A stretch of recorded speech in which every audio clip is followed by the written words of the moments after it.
Hello everyone, and welcome to my channel. Today my setup looks like utter chaos because we are going to be casting stones.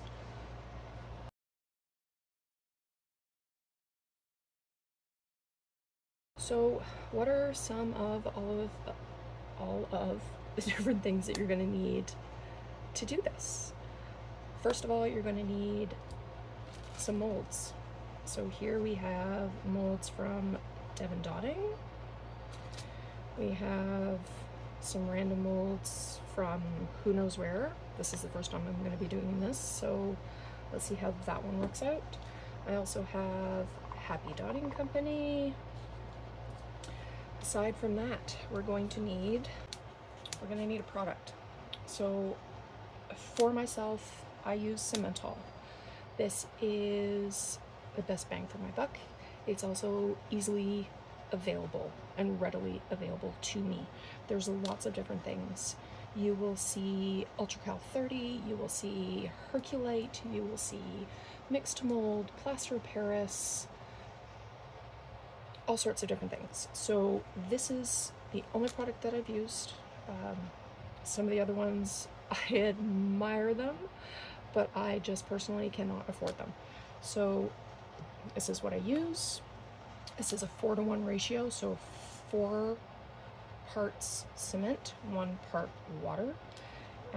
I cannot give any opinion on any of the other products because I have yet to use them. Some of the other things that you will need: something to mix your product in. So these are silicone cups that I got from Amazon. You can also use a jug of sorts. The biggest thing is you're going to want it to be able to be squishy. So this personally, because I like to do a whole lot at once because it just makes sense to me, but this hurts my wrists, which is the last thing that I really need, but it works. So these are all squishy because you never want to be washing any of these things out unless you're able to go outside, hose them outside, and allow cement to live somewhere on your property. You want it to be able to dry out, and then you just go crunch, crunch, crunch into your garbage, and they're nice and clean. Gonna need some measuring cups. So I have one that lives with my water, and I have one that just lives in my cement bin. Different mixing apparatuses.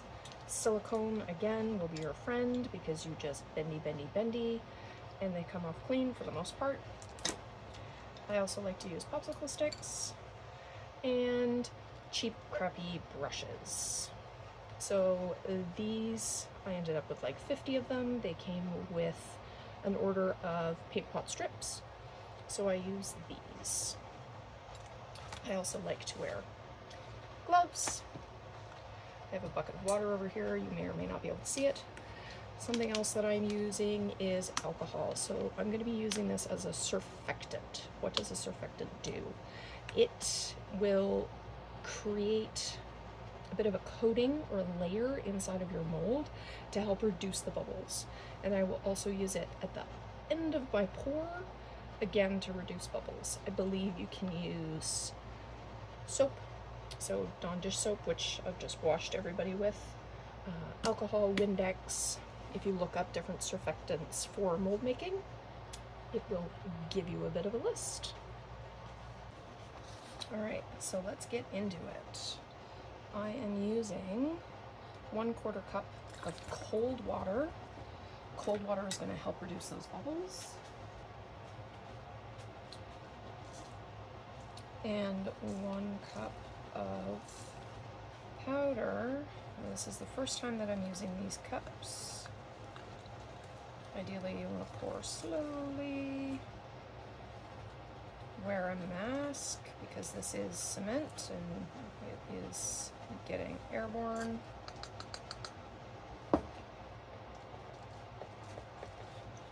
Now, let's see about this. I'm not sure yet how much of a mixture I can actually get in these molds.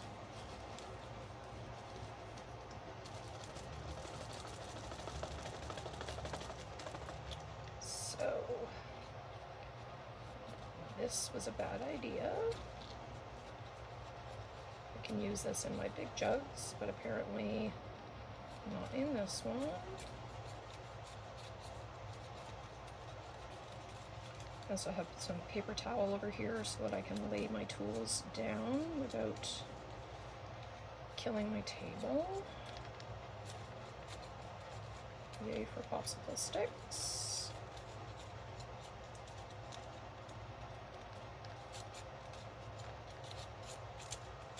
Bloopers are always good, right? Bloopers are great.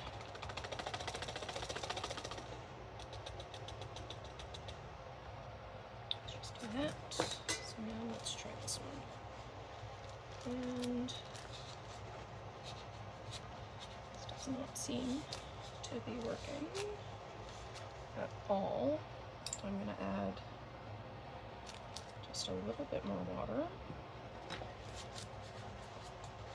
You always want to do water in little tiny increments.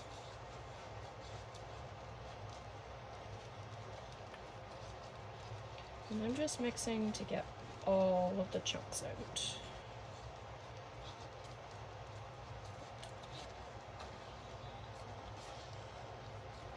You want this nice and smooth and as bubble-free as possible. Now, if your room temperature is really high, this is going to set quite quickly. So, cool room, cold room, cold water, that will be to your benefit. There we go. That's looking better. Now at least I'm getting an idea of how much product I can actually get in here.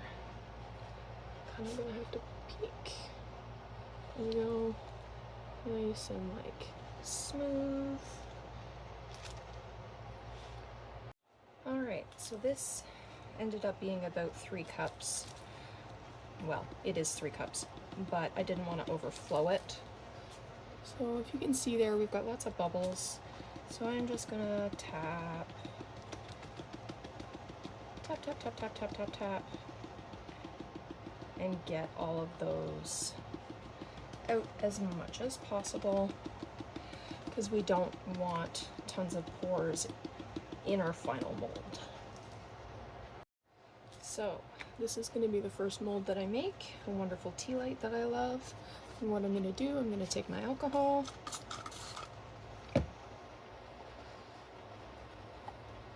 I don't want to drench it, soak it.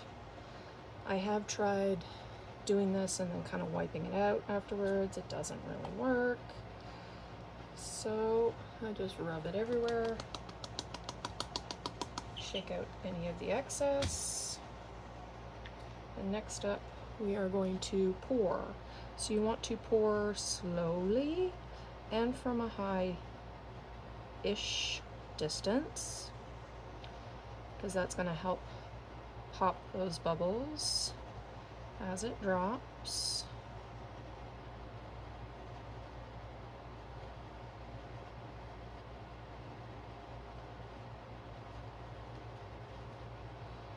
Now I'm going to pause.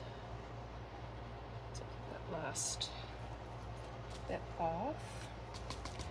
I'm going to tap my mold.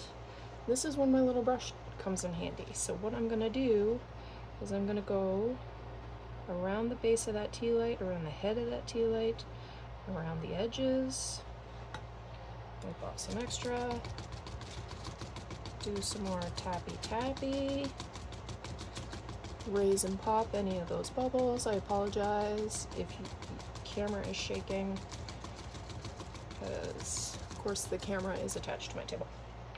All right, now we're going to fill the rest of the mold.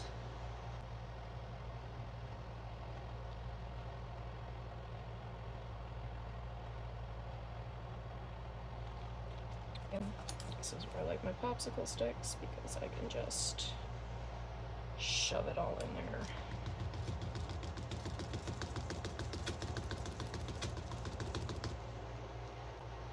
lots and lots of tapping, especially if you're using cement. I don't know how the other products are when it comes to bubbles, but I know personally I get a lot of bubbles. And they are just a pain in the butt. So the more work you can actually do to get rid of them now means a lot less work later on.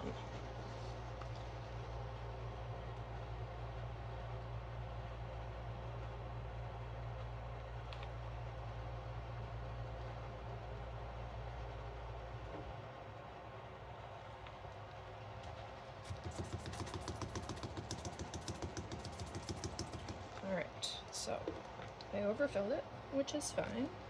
I will, whoops, take my little popsicle stick, scoop out the extra. If you overfill your mold, you'll have that unsightly seam at the very end. You end up with a lot more sanding because, of course, then it's also not level.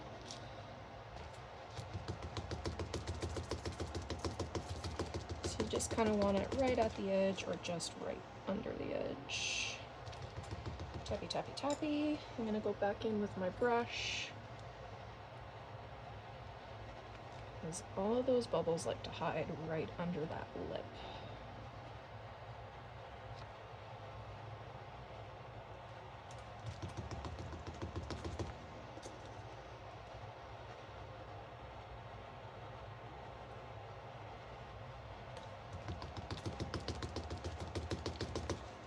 And you can drop it. You can slap it around. And then if you're getting a lot of them, spray with your alcohol, and Bob's your uncle.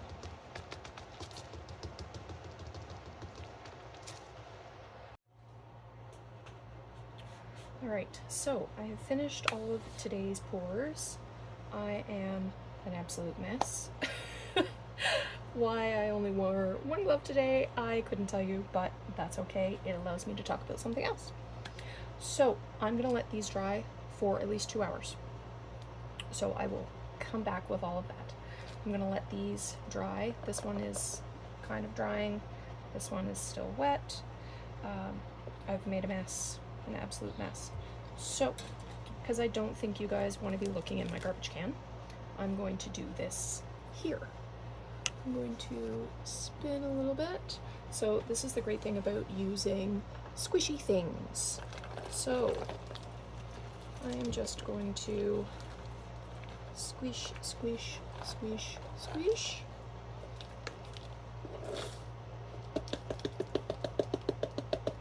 And dump everything out and continue to do that.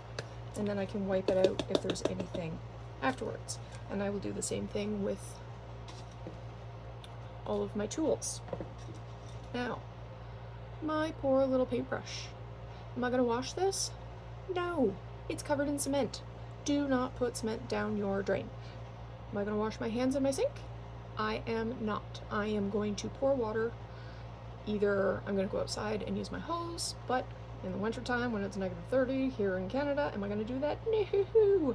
So I will spray water or pour water. I will clean myself as much as possible, either outdoors or over a garbage can.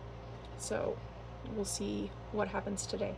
Once all the powder is off, there's no cement that is going to harden in my sink, that is when I will actually wash my hands.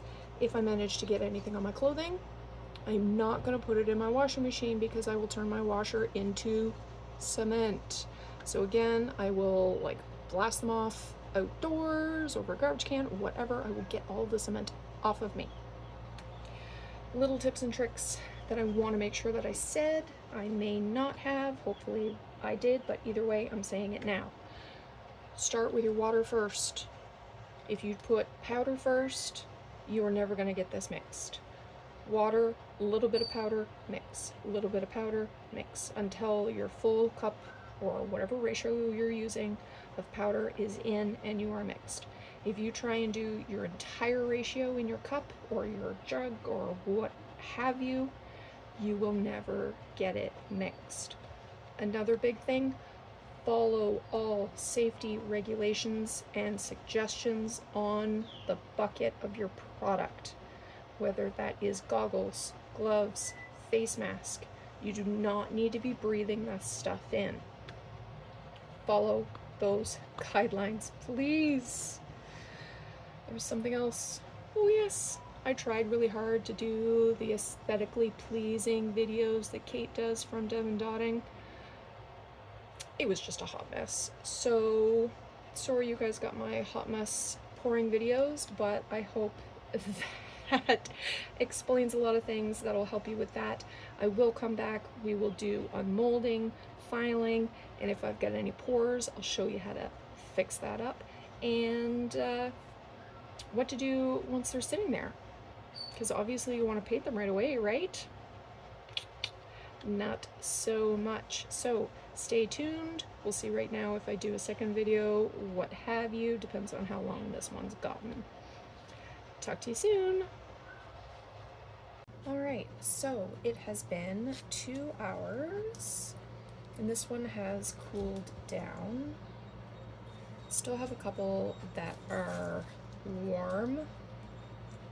I don't like to take them out when they're warm. I don't like to take them out too soon because if they're not completely set, they will crumble. And I also don't want to wait 12 to 24 hours because then it can be a nightmare to get them out. And I also like to do a little bit of preliminary filing. So to pop your molds, you're just gonna do one of these, get some of your excess bits off because I'm a messy pourer, and then you're kind of just going to break the seal.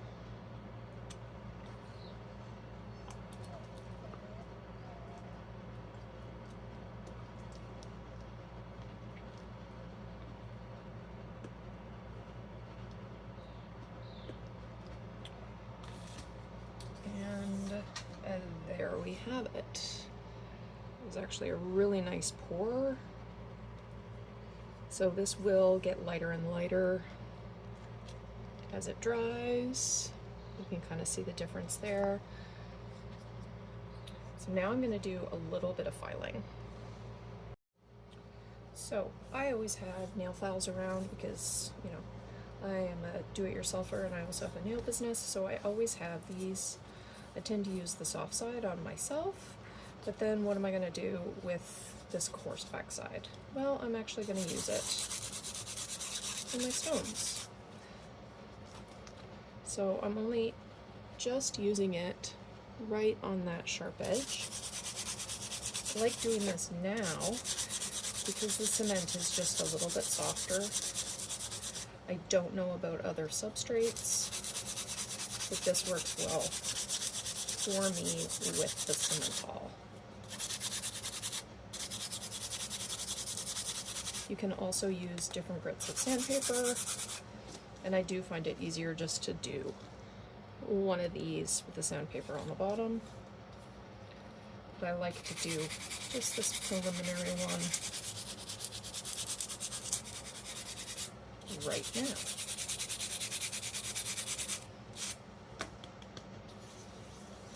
Sharp anymore. I probably will put this on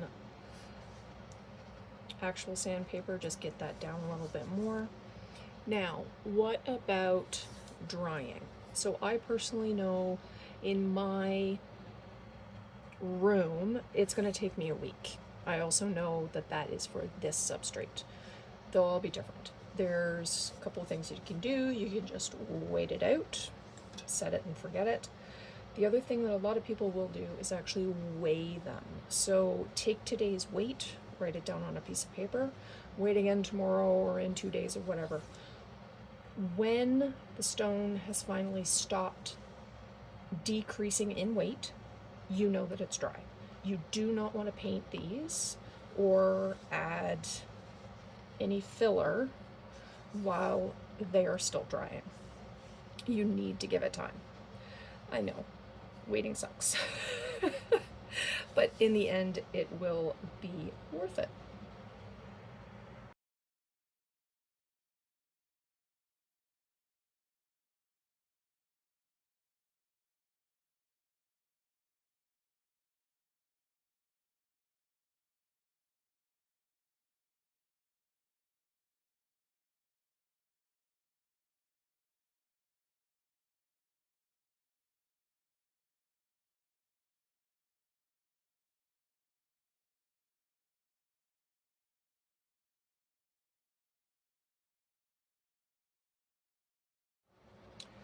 So after I finish filing all of these, because I want that nice smooth bottom, no sharp edges, that kind of thing, I'm gonna let these dry for at least a couple of days.